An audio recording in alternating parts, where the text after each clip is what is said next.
जब शाऊल इस्राएल का राजा था, फिलिस्तियों ने युद्ध के लिए अपनी सेनाएं इकट्ठी की। वे एक पहाड़ पर खड़े थे, इस्राएल दूसरे पहाड़ पर, और उनके बीच एला की तराई थी। दोनों सेनाएं आमने सामने थीं, पर कोई आगे नहीं बढ़ा, क्योंकि भय ने इस्राएल को जकड़ लिया था। फिलिस्तियों की छावनी से गोलियत नाम का वीर निकला। उसका कद ऊंचा था, उसकी शक्ति भयानक थी। दिन पर दिन वो आगे आकर इस्राएल को ललकारता रहा और इस्राएल भयभीत हो गया। यहाँ तक कि राजा शाऊल भी मन से कांप रहा था। मुकुट था पर विश्वास नहीं। दाऊद यिशै का पुत्र था, बेतलहम का रहने वाला। वो भेड़ों को चराता था, पर यहोवा उसके साथ था। यिशै ने उसे अपने भाइयों को देखने भेजा। दाऊद सुबह उठा, भेड़ों को सौंपा और चला गया। उसे नहीं पता था वो परमेश्वर की योजना में चल रहा है। दाऊद ने गोलियत की आवाज सुनी।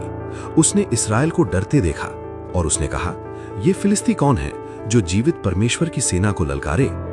उसका भाई उस पर क्रोधित हुआ, पर दाऊद शांत रहा। उसका भरोसा स्वयं में नहीं, परमेश्वर में था। दाऊद ने कहा, यहोवा ने उसे सिंह और रीछ से बचाया, वही यहोवा इस फिलिस्ती से भी बचाएगा। शाऊल ने उसे अपना कवच पहनाया, पर दाऊद ने उसे उतार दिया।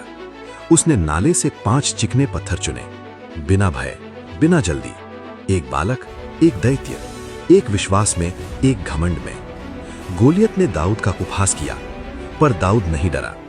फिर दाऊद ने अपनी थैली में हाथ डालकर उसमें से एक पत्थर निकाला और उसे गोफन में रखकर पलिश्ती के माथे पर ऐसा मारा कि पत्थर उसके माथे के भीतर घुस गया और वो भूमि पर मुंह के बल गिर पड़ा।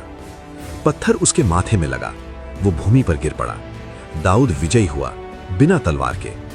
इस्राएल उठ खड़ा हुआ, भय भाग गया। शाऊल ने देखा, परमेश्वर ने एक उद्धारकर्ता उठाया है। दाऊद ने आंखें ऊपर उठाईं, युद्ध यहोवा का है। परमेश्वर मनुष्य के रूप को नहीं, हृदय को देखता है। दाऊद के हाथ में तलवार नहीं थी, फिर भी विजय मिली। जिस सामर्थ्य की तुम्हारे पास कमी है, उसके लिए मत रुको। परमेश्वर वही उपयोग करता है जो तुम्हारे हाथ में है। परमेश्वर को तुम्हारी शक्ति नहीं, तुम्हारा विश्वास चाहिए।